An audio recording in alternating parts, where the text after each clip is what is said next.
Hello అండి, అందరికీ నమస్కారం. ఈరోజు ఈ వీడియోలో నా మార్నింగ్ రొటీన్ అనేది చూస్తున్నానండి. మార్నింగ్ రొటీన్ అంటే పిల్లలు వెళ్ళిన తర్వాత నేను చేసుకునేటువంటి పనులు అనేటివి చూస్తున్నానండి. మార్నింగ్ లేచిన తర్వాత నా పనులు అనేటివి అన్నీ కంప్లీట్ చేసుకున్నానండి. ఇల్లు ఊడవడం, తుడవడం అన్నీ కంప్లీట్ అయిపోయాయండి. అలాగే స్నానం చేసి వచ్చిన తర్వాత ఇక్కడ వంటగదిలోకి వచ్చేసానండి. ఇక్కడైతే పుండుకూర చట్నీకి పెట్టేసేసానండి. అక్కడ అటు సైడ్ పాలు పెట్టేశాను, ఇటు పుండుకూర చట్నీకి పెట్టేశాను.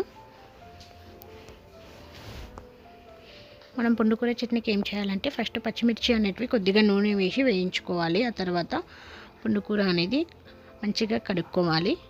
అలా కడిగిన వాటిని ఇందులో వేసుకోవాలి. ఆ తర్వాత కొద్దిగా ఎల్లిపాయలు, జీలకర్ర, ఆయిల్ వేసుకోవాలి. కొద్దిగా ఉప్పు, పసుపు వేసి వేయించుకోవాలి. సిమ్లో పెట్టి వేయించుకోవాలి. అలా నూనె అనేది పైకి తేలేంత వరకు వేగనివ్వాలి. సిమ్లో పెట్టేసి, పెద్ద పెట్టేస్తే అది మాడిపోతుంది కాబట్టి చిన్న పెట్టేసి చేసుకోవాలి. అలా అది చేసుకున్న తర్వాత అది దించేసిన తర్వాత అది చల్లగా కావాలి. చల్లగా అయిన తర్వాత మిక్సీకి పెట్టుకోవాలి. మిక్సీలో మనం పుండుకూర చట్నీ వేసేటప్పుడు కొంతమంది పల్లీల పొడి వేస్తారు, కొంతమంది నువ్వులు వేస్తారు. నేనైతే నువ్వులు వేస్తానండి. నువ్వులు వేసి పల్లీల చట్నీ అనేది పట్టేస్తాను. ఆ తర్వాత క్యాబేజీ కర్రీ కూడా రెడీ అయిపోయింది. చపాతీలు కూడా చేశానండి. చపాతీలు కూడా కంప్లీట్ అయిపోయాయి. బాక్స్ అయితే రెడీ అయిపోయింది. బాబుకి బాక్స్ పెట్టేశాను. లంచ్ బాక్స్ రెడీ అయిపోయింది. వాళ్ళకి అవన్నీ పెట్టేసి వాళ్ళని పంపించిన తర్వాత ఇంట్లో పనులు ఉంటాయి కదండి. ఇప్పుడు మనం చేసిన వంటవి కానీ గిన్నెలు అవన్నీ ఉంటాయి కదండి. అవన్నీ మొత్తం కంప్లీట్గా కడిగేసుకున్న తర్వాత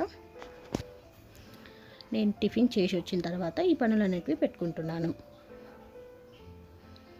నేను చేసే పనులు ఈరోజు అల్లం వెల్లిపాయ పేస్ట్ అనేది చేస్తున్నానండి. మనం అల్లము వెల్లిపాయలు తెచ్చిన తర్వాత ఫస్ట్ అల్లాన్ని కొద్దిసేపు నానబెట్టుకోవాలండి. మంచిగా కడుక్కోవాలి, ఎందుకంటే దానిపైన మట్టి అనేది చాలా ఉంటుంది. అలా అల్లాన్ని నానబెట్టిన తర్వాత కొద్దిసేపు 1 గంట 2 గంటలు నేను బాగా మంచిగా కడిగిన తర్వాత ఒక 2 అవర్స్ నీళ్ళల్లో పెట్టేస్తానండి. అలా ఒక 2 అవర్స్ పెట్టిన తర్వాత వాటిని పొట్టు తీసేసి ఇలా కట్ చేసుకుంటాను. ఎల్లిపాయలు కూడా అంతే అండి. మనం ఎల్లిపాయలు తెచ్చిన తర్వాత వాటిని గడ్డ ఉంటుంది కదండి, ఎల్లిపాయ గడ్డ, వాటిని మొత్తం ఇలా సపరేట్ చేసేసుకోవాలి. అలా వాటిని మనం ఎండలో కొద్దిగా నూనె వేసి ఎల్లిపాయలకు మొత్తం ఇలా నూనె వేసి ఎండలో పెట్టేసుకోవాలి.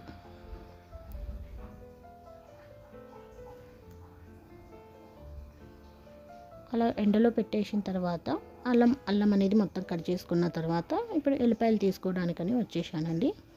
ఎల్లిపాయలు తెచ్చి ఒక క్లాత్లో ఇలా వేసి ఇలా కొట్టడం వలన మనకి ఎల్లిపాయలు అనేవి ఈజీగా తీసుకోవడానికైతే వచ్చేస్తుంది.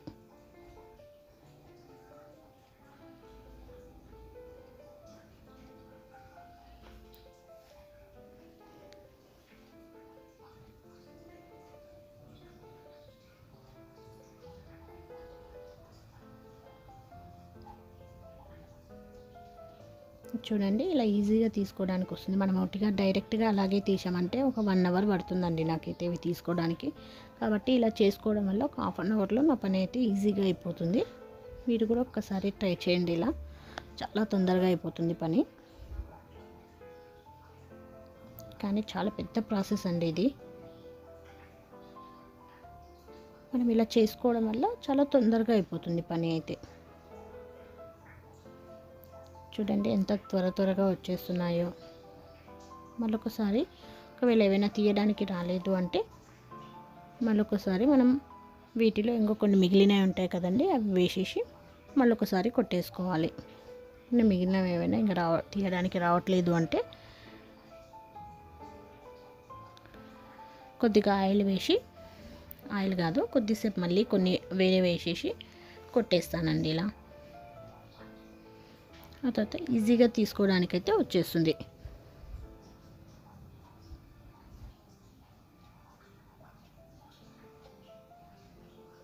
ఈ ఎల్లిపాయలు అనేవి మొత్తం తీసేసుకున్న తర్వాత ఒకసారి వీటిని కడిగేస్తానండి.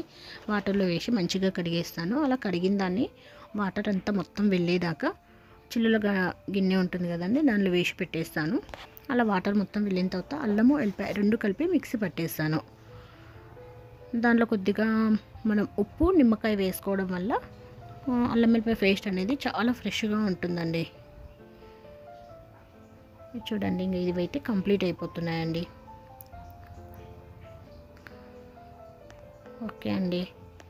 ఒకవేళ ఈ వీడియో మీకు నచ్చినట్టయితే లైక్ చేయండి, షేర్ చేయండి, సబ్స్క్రైబ్ చేయండి.